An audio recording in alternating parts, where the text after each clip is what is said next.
Another episode of Stand Up Memories. That's exactly what you say every time. That's you right. have weeks and weeks to come up with a new way to say hello, and you do the same thing.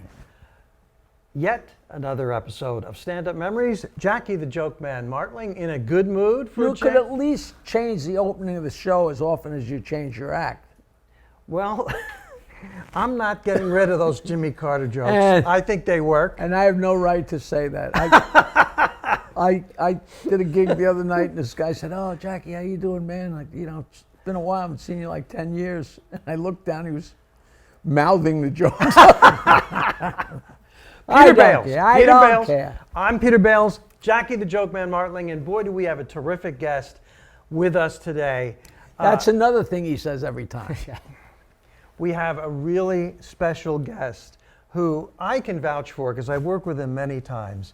A funny, gut-funny stand-up comedian, and we're going to talk Now, about... I'm going to have to ask you what gut funny means. It means you laugh from your gut. The laughter comes up from your gut. So and you it weren't comes making a comment about my stomach? I was not. Okay. No, I'm talking about a very funny comedian, Long Island based. That is the best joke. But works The one that gets the gut. I always tell gut, people when the I tell a joke, I tell dirty jokes because it gets the best reaction. I said the best reaction you can get from somebody is when they laugh and make a noise like you just punched them in the stomach. And that's a gut laugh. And if you get gut laughs, you belong on Peter Bales' show. Well, John Ziegler... And by extension, my show. All right. That's Jackie the Joke Man Martling setting up our guest. And this might be the quickest we've ever gotten to a guest. Well, let's ignore him for a little while longer. Oh, no, we're not. What's new with Let's you? bring him up. Let's bring him going out. on? I feel like an MC. You've been dyeing your hair. I am not done. Why am I dyeing my hair? We've got a great guest here, so I'm really apologizing. It's a different color. It's not. Now, John Ziegler is I'm working here. with George Washington. Why don't you introduce the guest? John Ziegler is here. John Ziegler Is from where? is a Long Island-based comedian, Long but he Island? works everywhere. He is a national act. He works not only Nassau, but Suffolk County as well. Wow, coast to coast. Coast to coast, from Oyster Bay to Seaford. No, he works everywhere. He's back. He moved to Pennsylvania for a while and is thrilled to be back on Long Island. I want him to talk Pennsylvania? What year is it there? It's brutal in Pennsylvania. Where were you? Bethlehem, Pennsylvania. Wow, I remember when Jesus was there. I actually worked at Sands Castle. Yeah, it's That's now in called, Bethlehem, it's called right? Wing Creek now. Or They changed changed hands. the name. They changed over. I guess they didn't want anybody knowing that I was there. Why was Pennsylvania? You're serious? Why did you find it so brutal? Well, there's no comedy, first of all. It's like everything's an hour away. Okay. People are a little different. They're nice, but they're different. I'm a New Yorker. I like the pace of New York. Okay. What you're trying to say is they're too nice. Yeah. You know, like that gets old. It got old quick. You know. It's good for a weekend. You know. Yes. And like any state, like Philadelphia is fantastic, but you get 20 minutes outside of Philadelphia, you're in Alabama. Yeah, I was an hour from Philly. I was an hour from I was an hour from everything. Okay. So it was rough. So it was rough. You were putting a lot of miles on the old car. Yep. All my gigs were back here for the most part. Wow. So Now you moved there for a reason?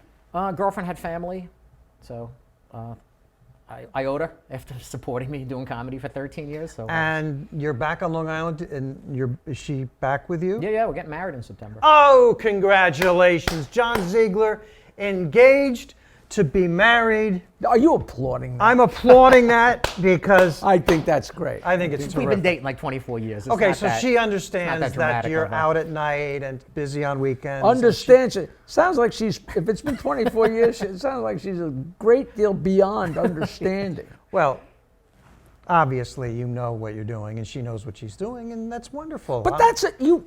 Not to be stroking you, but you look very young to have been with a woman for 20. Don't say nothing. 24 years. If you met her when you were 20, that makes you 44. Are you 50? 55. See, Wow, he you looks are good. very well preserved. You You hear look that? like a Marine that could go on the front lines tomorrow. Well, you don't know this, but I do know this, and Well, why don't you brag about what you know and what I don't What know? I Because know you're a is history we have professor. we not you only- probably know about Napoleon. Oh, do you want my job? You want to sit here with this guy? What you're going to like what you're about to hear, because not only is he a you don't want to bet, right? No, I'll you're bet you going to like. $20. You were going to like this because he's a terrific comedian who has been challenged more than most comedians by far that I can think of. To a fight? And he is in a fight now and is succeeding, and I want him to talk about that. I Fighting. hope that you're intrigued, because that is a word that has never found its way into this stupid show. We do funny stuff, hopefully, interesting stuff. We have fun people, but never has anything been intriguing. So I have to say one word. I'm intrigued. You're intrigued. Well, you should be intrigued. This man is fighting pancreatic cancer with Ouch. everything he's got successfully and continuing to work as a comic. I did not mean to and- make light. I had no idea. We do And- not talk to the comics before, and I do not talk to Peter in between shows, but that's nothing professional. That's just because I No, find that's him just very a, boring. I a want lack nothing to of do with preparation on Jack. No, Jackie is a method comedian who thinks that we will lose. Method schmethod. You just want to be spontaneous. But so that's, and so you're working, and Yeah, I'm back to working full. I never really stopped, even when I was Right, sick. I know that. I mean, couldn't do what I wanted to do, but I worked through it the whole time. But now I'm back to doing it. I'm working more now than probably before I was sick. well, Getting you know, a the lot of, reason is because you're funny. Yeah. And he has a special out with, given his situation, the title wrote itself, right? I mean, it's such a terrific, tell us and the the audience. trouble with something like this, it's like when you're on the phone with somebody, oh, you know, how's your sister? Well, she, blah, blah.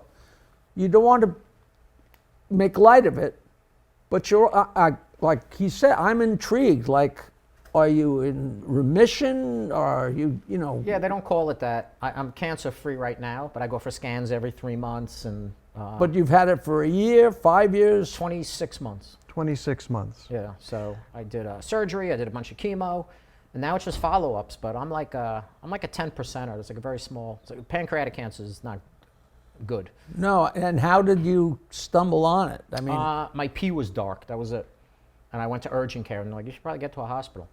and how many people look at that and go, it's nothing. I did for like a week, but at a certain point, you're like, well, that's not normal. Listen to the name of his special, It's called Getting My Affairs in Order. Getting My Affairs in Order. And I wrote a joke. As somebody who's done that already, I'm not going to smile at that. Well, no, I mean, it's a comedy special, and it's very funny because I've seen it. And Wow. where can people watch it? It is on YouTube. So it's John Ziegler Comedy. It's Z-I-E. That's how you spell my last name. And it's John Ziegler Comedy. So it's on my website. It's on YouTube. Say I have that a YouTube is channel. Z-I-G? Z-I-E-G. Z-I-E-G. L-E-R. Yeah, Ziegler. L-E-R. Ziegler. Yeah, so it's just John Ziegler Comedy, and you can find it. So you address the whole thing, and Yeah, I did a 45-minute special. The first like 20 minutes, I played the hits, like jokes that I wanted to put in my special. And then the last like 20-something minutes, it's all just about my cancer story. I wrote it from my hospital bed. It was the easiest I ever wrote comedy. Because every day stuff was happening, and I just kept a pad by my bed, and I would now write is it this down. something it's eating you up, but was it super painful? When I was sick? Yeah. Oh, yeah. Not that, yeah, I had what's called sepsis twice. I did like 60 days in the That's hospital. nasty Had stuff. a bad surgery, and chemo was not fun, but I feel great now.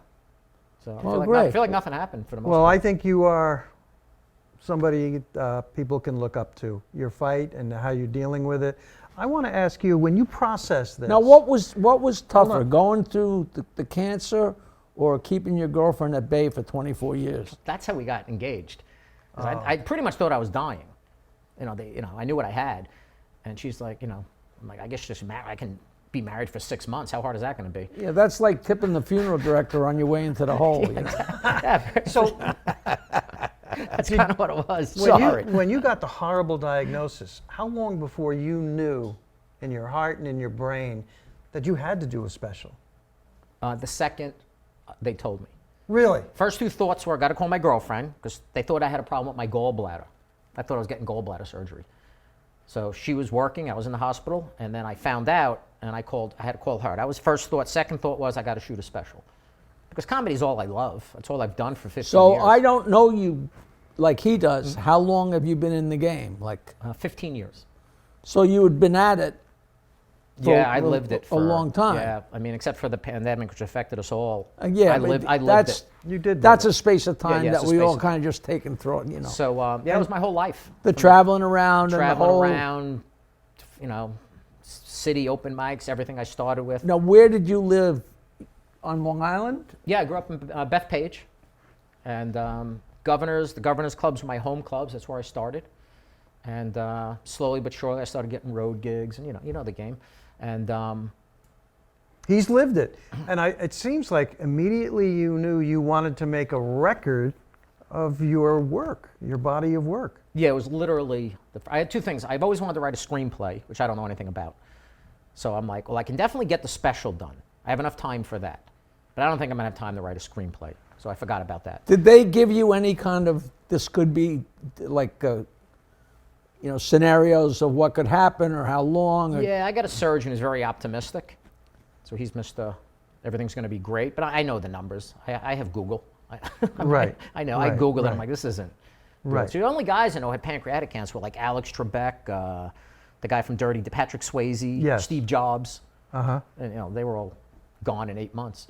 So I wasn't feeling very optimistic. So you're beating the odds sitting right here. Yeah. I'm like, people, it's No, funny. what do you mean beating you? It's not that tough to get booked on this show. Okay, Jackie, let me explain. I mean beating the odds in his fight against cancer. You didn't say that. Okay. Well, let's now you took You could make things we would have a lot more viewers if you made things clear. we would. Okay, well it's clear now. So you're obviously beating the odds. Yeah, I don't talk about it. Yeah, knock on wood and that But whole in your thing. special, you talk about it, and you make humor about a very difficult. And I've got I was nervous to do it because when I wrote it, I'm like, who's going to let me do 30 minutes of cancer jokes? Everybody's very uptight, and I have had zero pushback at all. It's been nothing but positive feedback and Because support. by the time you're 55, 75, 105, we all have friends, family that have cancer, had cancer, so everybody relates, happy, sad, whatever, to the good news, the bad news. Unfortunately, it's captivating. I only get because I usually introduce it like midway through my act. Nobody has any idea. So when I initially bring it up, I get the pullback and the awes. That's over in 30 seconds. Yep. Once I start getting into the act, they're fine. So I'm still figuring out the easiest way to bring it up. Now I just tell people straight out. I just get right into it. Right, But but I mean, I'm sure it strikes everyone different. Like a guy could be like, wow, and a girl could be like freaked out. Who knows, I can read in a comedy club, it's easier because I can see everybody. Right, exactly. So sometimes I'll see like a husband grab his wife's hand and squeeze it. And I'm like, well, somebody over there, I can see it. If Okay. you're in a theater, I can't see anybody. Now, an obvious question, when we're done with our shows, we all sell stuff or take pictures or greet the audience. How often do people come up to you and say, I'm a cancer survivor, I'm dealing with it right now? I can't count how much I get. Unbelievable. Emails after shows. Thanks for doing that. Yep, all of that. I get all all right, that. and how do you feel when you interact with people who reach out to you like that? It feels good because it's a different like it. It's a different connection than me doing like my joke about Dunkin' Donuts or something. It's a much more personal connection. It's a weird thing because I don't want to be the cancer comic. I'm a So comic. you don't wield it like, I can't believe you're not laughing. I got cancer. The least you can do is laugh. You don't do that. No, never. I don't guilt them. I don't want the pity. What he's done is he's taken cancer. What do I got to do? Lose a limb? How sick do I got to be? But you've done it. It's incredibly difficult to make that subject humorous. You've done it. So give yourself credit. And I don't. Cheers. You're not going to be the cancer comic because you have a body of work that is still funny. Cancer didn't take your previous act and make it unfunny, and it's wonderful, and you see both in the special, which is so wonderful about the special. I decide when I'm on stage if I'm going to talk about it. Right. It's like sometimes I don't know when I go up there, and I can feel out an audience, see how things are going, and maybe halfway through I go, I think I'm going to do all the cancer jokes. Like I did it New Year's Eve, and it was an older crowd, and it was not a good call on my part. Right. Yeah, I was They're like- a little too close to the it finish was- line. I looked around. I'm like, all right, this is. So a you bad take a look choice. at an audience, or maybe even in your act while you're on stage, you make a call. Yeah, sometimes. Wow, Yeah. that's really you can't tell beforehand, I guess, what they're going to go for, what they're not going to go Also for. depends on how long of a set I'm doing. Right. If I'm doing a spot, if I'm doing 10 minutes, Right. I don't have enough time to be like, I got cancer. Good night, everybody. Like, I don't want to. But we all do that. When I go out, I always look at the crowd and assess the entire crowd, and then do the exact same thing. That's how I do it. You know. What I do is I look at the crowd, and if they're young and I realize they've never heard of Jimmy Carter, I say to myself, do your jokes.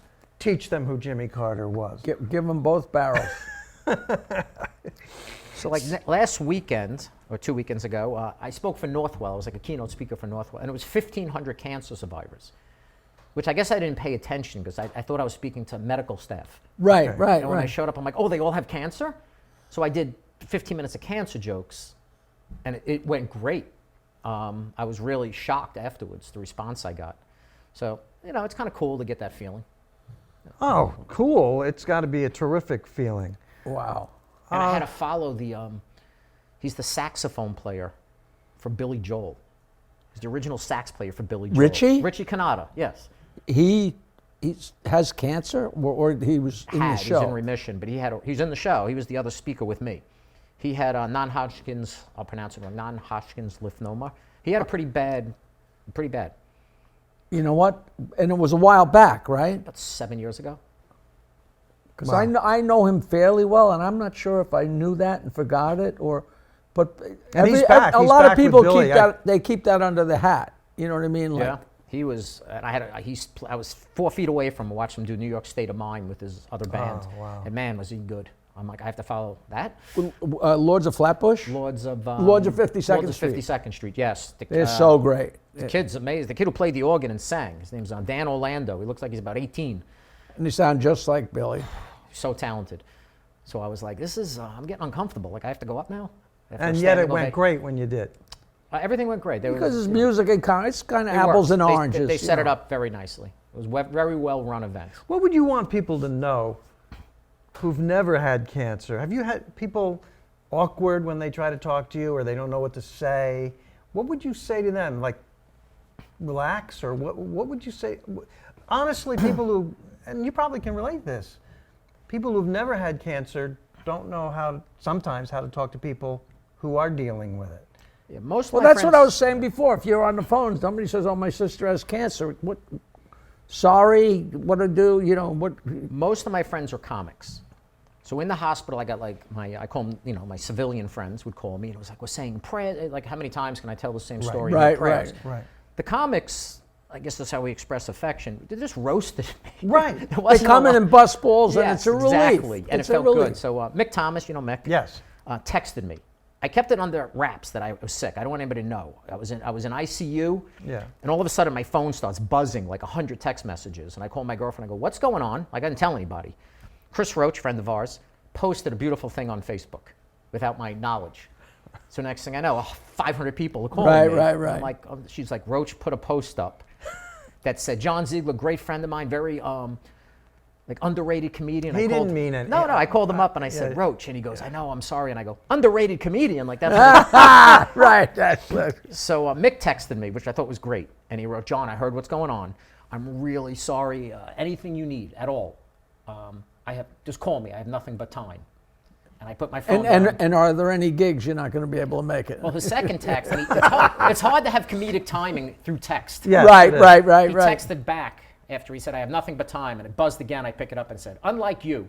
Oh God! But he waited like 3 beats on the text. I'm like, Right, man, that was good. And, right, right. That made me feel good. Mick Thomas, he's talking about, an Irish comedian booked on the show in the future.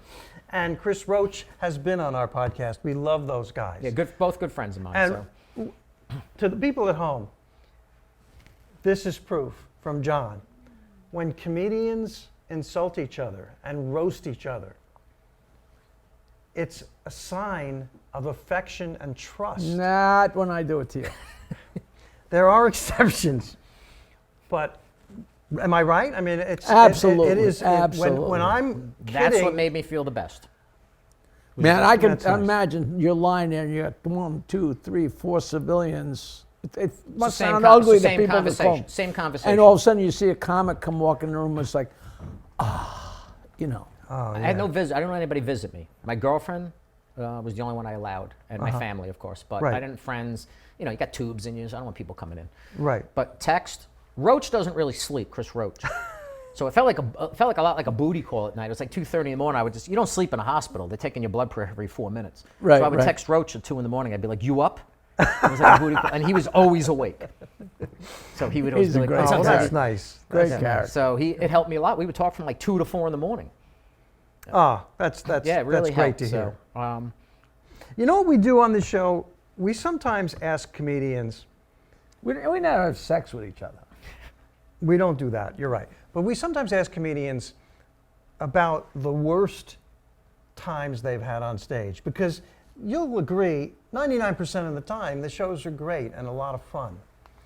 even bad shows are fun. Right, because great shows are nowhere near as memorable as the horrors. Yeah, I can't think of a show where I was like, let's just get like where I was angry or annoyed. Like even if it bombed, I was just kind of like, oh, that was brutal. But I'm with my friend. We're getting paid to do this. Right, right, You know, car ride home, we'd laugh about how rough it was. right. But I've had shows that didn't go well, but I don't really have horror stories. Fights breaking out, or the power going out, or a blizzard where you couldn't get out of the club.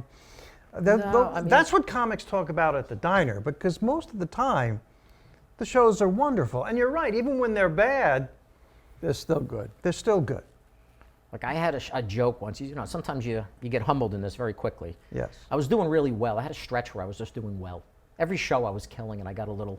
And I wrote a joke about. Waiting for the shoe to drop. Yeah, but I started to get a little. So I told my friend, I got this joke. But it's a friend of mine, Jordan Louderback, funny comic. Yes. Something happened to us, and he has cerebral palsy. And I had a joke, and I mentioned that he has cerebral palsy. And my friend's like, I don't think you can do that joke. And I'm like, I can. I know what I'm doing. Okay. And I had a great set I was killing. I did the cerebral palsy. I've never heard a room change direction so quickly. Yeah, like on a dime, and things switched. And you come off and you just laugh. My friend looks at me and goes, yeah, I can do it. I got it. So he I went made first. Right, you got a little He went cocky. first. He went first, and they liked him, and then you went, and you thought you could get a dig in, and they. It didn't go well. It was a bad call. But that just, but that stuff I just laugh at in the car Yeah, I ride know. home. It's so wild how an audience acts as one, and there's no thing connecting them. Because I remember long ago that this guy went up in Fort Lauderdale, and he turned them off. But then trying to get them back, he turned them off more, and he had them so deep in a hole. It was where the comics came run. The comics always come running into the room to watch somebody go into the toilet, and he was so buried. And I was on next, and I was no great shakes. This is 40 years ago, but I was on my way up, and he shook my hand. He said, "You'll never get these people. You never get these people." And from the first word, I had them rolling. Not because of me. They were just so glad that I wasn't him. But it was like like you said, an about face, and as one. It's amazing. Because the audience wants to have a good time. They're out. They're on your side. I've followed people in that situation, and they're ready to laugh. They are ready to laugh. That's funny though. What happened? Yeah, I've had a few bad gigs. We did one thing, it was a private party. And they wanted us to roast her husband. And we're like, yeah, we're not doing that. It's a comedy show. We're not roasting him. Right. Everybody there knows him. Yeah. And a stranger's going to come. We all had that situation. And the wife wants you to tear into him, or his best friend wants you to tear into him. Exactly. Nobody else is in on the joke. So we told them no. So okay, we're going to do a comedy. And then when we showed up, of course, she put him in a chair in front of us. They're like, now they're going to roast Ronnie. His name was Ronnie. I remember it. It's stuck in my. Yeah. And I'm like, we're not going to roast them. It was memorable. It's You memorable. remember his name. So again, that was me being cocky again. I guess I'm cocky is what I've taken out of this, because the one kid went up, he was bombing. He didn't know what to do. And I was like, "Give me the mic, I got it." And then I went up and bombed for 10 minutes. I didn't know what I was doing either. But I actually believed, I guess I believed it was going to work. Well, you talk yourself into everything. Could you ever start over in comedy again? That's something you do only once in your life. It's so difficult to do. When I look back on it, I don't know how I did what I did. I owned a business. I was 40 years old when I started. And I wanted to be a comic since I was 10. It was my lifelong dream. I grew up listening to you. I was a comedy groupie. I loved it, but I had horrible stage fright. And you wanted to jump in. I wanted to jump. At 40, I did an open mic, like a bucket list. I got to do this. I can't. Did let you fear- do the high school plays or Nothing. play in a band? No, I had just a horrible suppressed stage fright. desire way in the back. Grew up watching Johnny Carson with my dad in the 70s. Then it was the Rodney Dangerfield Young Comedian specials. Yep. Obsessed with stand-up. So the desire was burning, but just way Always. back. But I couldn't do a book report. in So school. what made you do it? Just hated the idea, that fear. I felt like an emptiness. It was time. It was time. And I did an open mic at Governor's, and I never forget the first night doing it. I was rubbing the wood in the back, looking at the pictures, and I'm like, oh, this is where I want to be. I never stopped. I did the one open mic for about 6 months. All I did was the bringer shows at Governor's. And then I walked into I had a business. I was making a nice living. And I walked in and told my partners, I go, I'm selling you guys the business. I'm going to go be a comedian. And they were like, what are you, a moron? What are you going to be a comedian? So ballsy. And I just wasn't happy. So I took a leap. I did it. I never expected it to be a career. The first 7 years of comedy were the best because I had no expectations. All you have is up. There's nowhere to go but up. And you have control over it. You start off, you get 5 minutes, and you get some spots. Joe Starr, Joey Kohler, all the Long Island guys, Chris Monty, all those guys, all helped me out. They all gave me my first spots, took me on the road. It's all new. It's all exciting. All new, all exciting. You get to be an MC, then you work up. You get to be a feature, then you get into some clubs, and then I got to be. My first headlining gig was McGuire's, and then I got to headline more B rooms. Connecticut used to be a Brad Axelrod, all those treehouse Yes, rooms in Connecticut. yes. I'd get into those, and it was all exciting. Then you hit a point where you're headlining, and I'm like, all right, I don't know how to go. I'm here now. There was a plan.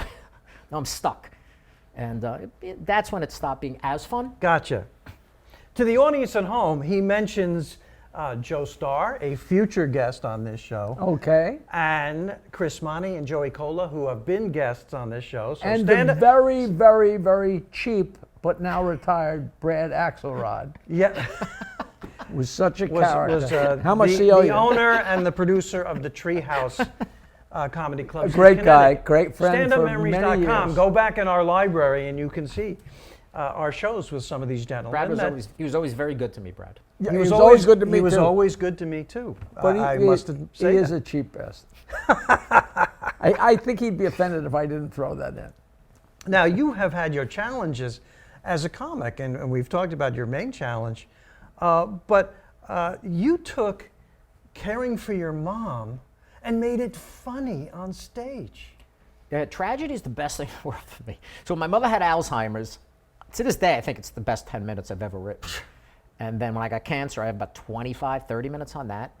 And now it's, I'm getting married, so that's my third tragedy, basically. All my new material is about wedding planning. And Pretty soon you're going to have to go out and break a leg or something. yeah, something's gonna, I need another ailment. Well, you probably will get a hunk on marriage. That was a shift, though. My mom being sick, I never used the word Alzheimer's when I talk. She was pretty late stage Alzheimer's. I just Right. talk about her being old and forgetful, kept it simple. But that's when I felt the shift in me as a comic. Because instead of just writing observational things, I talked about something where I don't know if I can talk about this. And when I first did it, I would Because say it was so real. so real, and I didn't know what I was doing at first. I would say Alzheimer's, people weren't, and I figured it out, how to do it.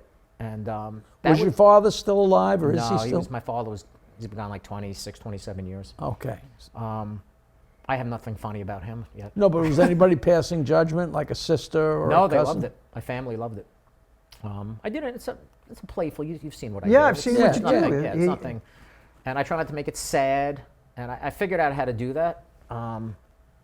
That was a big shift for me though, where I'm like, oh, this is what I want to do. Because in the beginning, I'm just memorizing jokes, and I just don't And want the to forget it. I reason don't want to is forget because you went from being an observational comic to being a first person, I, me, this is my life comedian. That is a shift for a comic. Even the reaction from the audience was different. People come to me like, dude, that stuff, I went through this with my mother. It was so real. They want to buy drinks for me at the bar. And I go, I kind of like this connection more than that joke I wrote about, the Right, deli right, counter right, or right. whatever else, which I still like a big laugh. So I don't care if it's on Dunkin' Donuts and I get a big laugh, great. If you're watching at home or listening in the car, listen to what John Ziegler is saying, new comics and people thinking about going into comedy. If you're thinking about doing observations or talking about yourself, I have always thought talking about yourself is more meaningful and rewarding, and now you're hearing it from a guy who's lived it. Yes, that is a total shift for you. Well, you know, it's weird. I started doing comedy coaching. People have asked me for years, because I guess I'm more of a writer than a performer. I'm learning. I've become a performer, but writing came easier to me. Being on a stage, I was very wooden.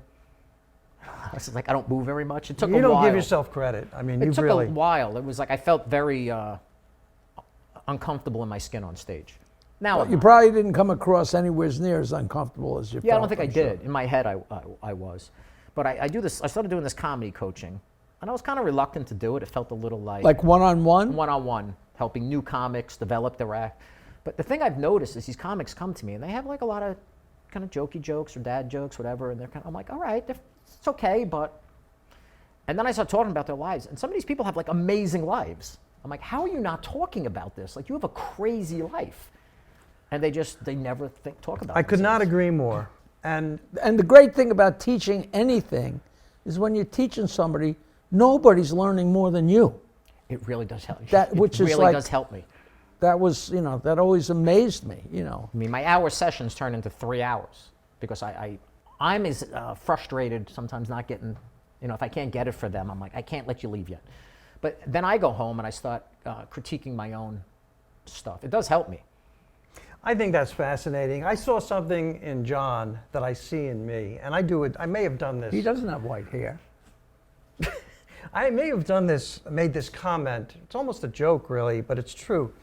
I always say that when two male comedians get in a car to drive hours to a gig, the first thing they say to each other is, "So, do you want to talk about your father first, or should I?" And the way, have I ever said that before on this show? Oh, Michael Zinn is telling me. Have you ever That's not- the seventh time you've Have said. you ever but not it's said so that? personal to me. It's so personal to me, and you just saw it when he said about his father. I don't have anything about my father in my act. You're not ready. You can't. I can't. It's too heavy. And Perfect. my father was he was a very funny guy. Okay. Yeah. That's So the one thing we shared was comedy. Okay, so why do you have nothing in your act about your father? I don't know. It's not like I've tried sometimes. He was Because it's all too positive. it's too right now. I just Emotionally, haven't it's a yeah, big I deal just to haven't talk about your found it. father. So I did start writing the screenplay, and I don't know anything about writing a screenplay. So I started with a young kid. His name's Jack Adam. He's like 24 years old, but he went to school for screenplay writing. And so we're doing it together. And in that, I have a lot of stuff on my dad, because he was very influential in me wanting. We didn't have different than my relationship with my mom, very close. With my dad, it's like, growing up then, it was like, you watched the Muhammad Ali fight. We talked about sports and comedy. And I was a late bloomer in terms of dating. He was into girls. So It was the exact same thing for me, except we didn't talk about sports and comedy. But my bond with him, we used to watch. It was, whoever was big on Carson back. Rodney was a big one. Yes. In the 70s, Rodney. And There's nothing like sharing a laugh with anybody, right? and I used to watch the guys on Carson. Like, he'd laugh, and I'd be like, I want to do that. So, coolest memory I have that made me almost tear up a little bit is I got to open for Robert Klein at the clubs, like, I don't know, 9 years ago. And I forget the guy who plays the organ, Bob. His Bob piano. Stein? Bob Stein. Nice, Wow. very nice. Very nice guy. I can't remember my own name. I don't know where I got Bob Stein. So Robert Klein, I introduced him, and he came out on stage, and he dipped me and put his hand over me and gave me like this big kiss, like fake kiss on stage, and I walked off. Now, I used to watch all his HBO specials with my dad, and my father liked Robert Klein. And I actually was like, my father was dead already, so I was like, man, I wasn't doing comedy. I was very stoic at home. I wasn't funny. I'm like, if my dad would not believe that I just opened for Robert Klein. Robert Klein was my inspiration. A lot of people's, yeah. When I started with Jerry Seinfeld said Robert Klein is my inspiration. We both memorized Child of the 50s, his first album. I mean, for the most part, he was first out of the new. He was first, kind of simultaneously with Carlin. And Carlin, Like of course, is the amazing. door to the Catskills slammed behind them. Yes. Type thing. Now, I have a similar story about opening for Robert Klein at Rascals Comedy Club in West Orange, New Jersey, and I'm thrilled like you were. And I was in the green room with Robert Klein, and he said hello, but he didn't talk to me, and he's sitting there, and the first words he actually said to me were, "How much of that fucking popcorn are you gonna eat?" I swear to God, that was the first thing he said to me, and he used the F word because they had, remember the free popcorn they had? Of course. And I would eat, and I was eating a whole bucket. And Robert Klein's there, so you're and like I'm like nervous staring energy. at him eating pop. I didn't realize I was eating so much popcorn. And I got to open for him a number of times. There was a famous club, which there kind of still is on Long Island, called My Father's Place. Yes. Yeah, Roslyn. And it's been around forever. And Epi is the guy that runs it, and he's been around forever. And he's always been such a cheapskate. I guess that's a theme. But if we're talking club owners, and he still is. But he's always been a good friend for like 40 years. In fact, him being cheap is the reason I wound up in comedy, which is such a long, convoluted story.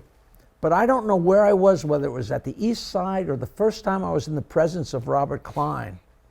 And I'm like, that's Robert Klein. And of course you want to talk to him, but what am I going to say to Robert Klein?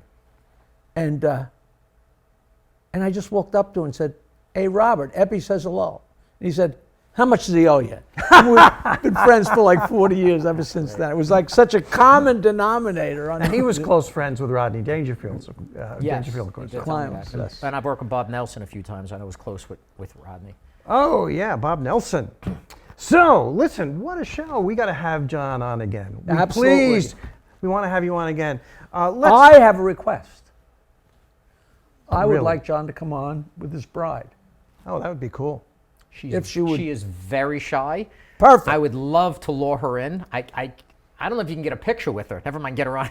She's very shy. Well, Peter will reach out and she can slam the door on your fingers. okay. We've had comedians with their spouses on, and it's been. Well, she was a rock. When I was sick, Oh, let me great. tell you, She sounds terrific. she was by my side through everything. Yeah, we've had maybe 4, 5, 6 couples, and it's always fun. It's been always so much interesting, fun. you know. Now, let's remind the audience, it is johnziegler.com. John Ziegler Comedy. John Ziegler Comedy. JohnZieglerComedy.com. Ziegler. L-E-R. That's John right. Ziegler. And believe me, That's Instagram. That's my website. That's everything.